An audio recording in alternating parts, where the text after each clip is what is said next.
You are 23 years old. Your net worth is negative $14,000. You do not say that sentence out loud, because saying it out loud would make it feel official somehow.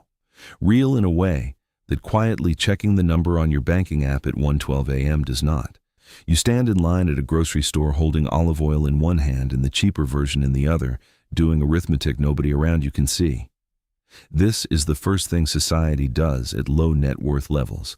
It makes you invisible, not cruelly, not dramatically, just structurally. The waiter places the check closer to the older man at the table. The landlord replies to another applicant first. The bank explains overdraft protection to you slowly, carefully, like someone speaking to a tourist. Nobody announces the hierarchy. Everyone still follows it. You are learning what it feels like to exist with no financial gravity. And gravity, it turns out, changes how people orbit around you. At this level, money is not luxury. Money is margin. Margin for mistakes.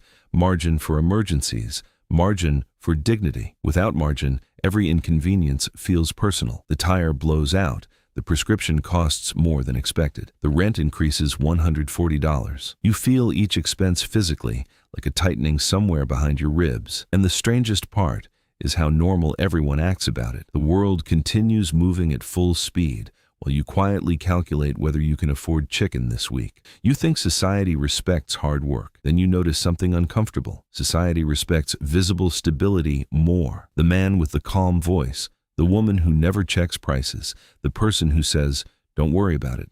I got this." People relax around financial certainty, even small amounts of it. You cross $10,000 in savings at 26. The number changes something immediately, not externally, internally. For the first time in your adult life, small disasters stop feeling fatal. The dentist appointment becomes annoying instead of catastrophic. The car repair becomes inconvenient instead of identity-threatening. You stop checking your account balance before buying groceries. You breathe differently, and because you breathe differently, people respond differently. Confidence is partially financial. Nobody says that part out loud. But the world notices nervousness, especially economic nervousness. At $10,000, you stop radiating survival energy. That changes rooms more than you expected. You begin noticing how money affects social posture. People with financial cushion interrupt less aggressively. They negotiate slower. They appear calmer during conflict because desperation has a tempo, and society can hear it. You start investing, not aggressively, not impressively. A Roth IRA, an index fund, automatic transfers every payday. The numbers move slowly at first, $14,000, then $22,000, $37,000. The progress is almost boring, which is exactly why most people stop. Society celebrates dramatic wealth. It rarely notices disciplined accumulation. Nobody applauds the automatic transfer happening quietly every Tuesday morning before work. But your life begins changing anyway. At $50,000 net worth, something subtle happens. People begin assuming competence. Not because they know your balance, because financial stability leaks into behavior. Your clothes fit slightly better. Your decisions become less rushed. You stop saying yes to everything immediately. You notice restaurant hosts making longer eye contact. You notice banks approving things faster. You notice relatives asking for advice instead of giving it. Money changes the direction of conversations. The shift is small, but unmistakable. Society does not measure wealth precisely. It estimates car, clothes, calmness, apartment, schedule, confidence, urgency. Poor people are forced into urgency constantly. Late fees, interest rates, minimum payments, shift schedules, unexpected expenses. Wealthy people buy distance from urgency first, not yachts, not watches, time.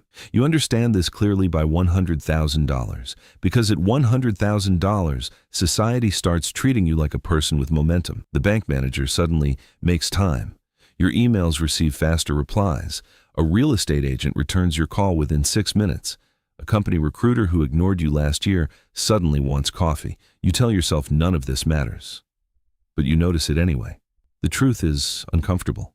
Society treats financially successful people as though they are more disciplined, more intelligent, and more valuable, even when none of those things are necessarily true. Money acts as reputation before reputation arrives, and the higher the number climbs, the stranger people become around you. At $250,000 net worth, friends start making jokes differently. Must be nice. You're paying then. Look who's rich now.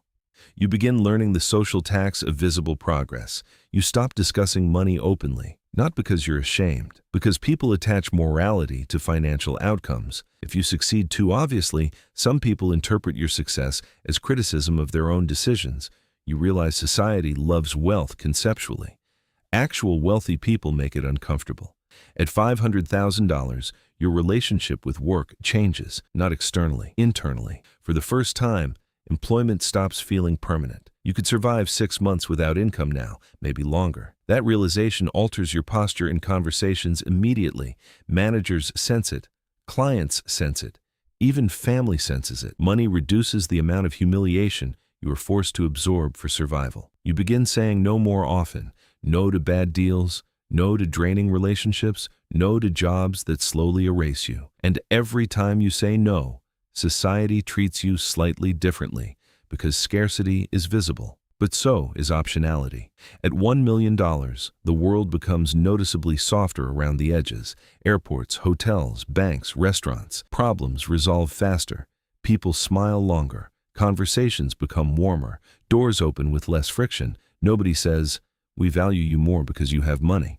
They simply behave as though your time matters more. And after enough repetitions, you understand the truth. To society, wealth is evidence. Evidence of competence, evidence of discipline, evidence of importance, whether deserved or not. You enter rooms you previously only saw online. Private dinners, investment groups, conversations about acquisitions instead of salaries.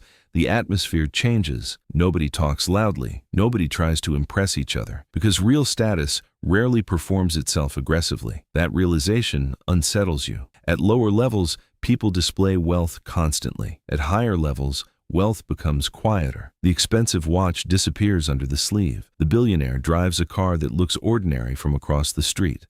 The wealthiest person at dinner speaks the least. Power compresses itself. You are 41 years old. Net worth, $4.2 million. You take a Tuesday afternoon walk without checking email once. 10 years ago, that would have been impossible. This is what society misunderstands about wealth. The final luxury is not consumption. It is control. Control over time, control over attention, control over who gets access to you. And society responds aggressively to people who possess that control. Your calls get returned first. Your opinions carry more weight. People laugh slightly harder at your jokes. Even your flaws get reframed. Obsessive becomes driven. Cold becomes focused. Arrogant becomes confident. The same personality traits judged harshly in poor people become leadership qualities in wealthy ones. You notice this. You pretend not to. Because admitting it out loud makes everyone uncomfortable. At $10 million, reputation becomes an asset itself. Opportunities arrive before you seek them. Someone wants to partner. Someone wants advice. Someone wants dinner. You are invited into conversations because your presence changes the room economically. You realize most people are not reacting to character. They are reacting to perceived value. And value in modern society is heavily financialized. Money affects who gets forgiven, who gets heard, who gets trusted, who gets waited for, who gets interrupted, who gets doubted. It affects how long people maintain eye contact. It affects tone. It affects patience. It affects grace. The world insists this is not true, then behaves accordingly anyway. At $25 million, something unexpected happens. Money stops feeling emotional entirely. The number itself becomes abstract. You no longer think, "What can this buy?" Your name opens doors before you arrive. People research you before meetings. Certain conversations become permanently accessible, and yet your life becomes strangely quieter. Smaller circle, fewer explanations, less performance. Because eventually you understand something the 23-year-old version of you could never have understood. Society was never just reacting to money itself. It was reacting to what money signals, the ability to absorb shocks without collapsing. And underneath all of it, the deepest signal of all, that you matter here, that your existence carries weight. Somewhere in this city tonight, a 24-year-old checks his banking app at 11:43 p.m. The balance is $617. He thinks this story is about becoming rich. It isn't. It's about the invisible way money changes human behavior around you, the way society slowly recalibrates itself depending on whether you appear fragile or powerful, the way confidence compounds, the way options compound, the way dignity compounds.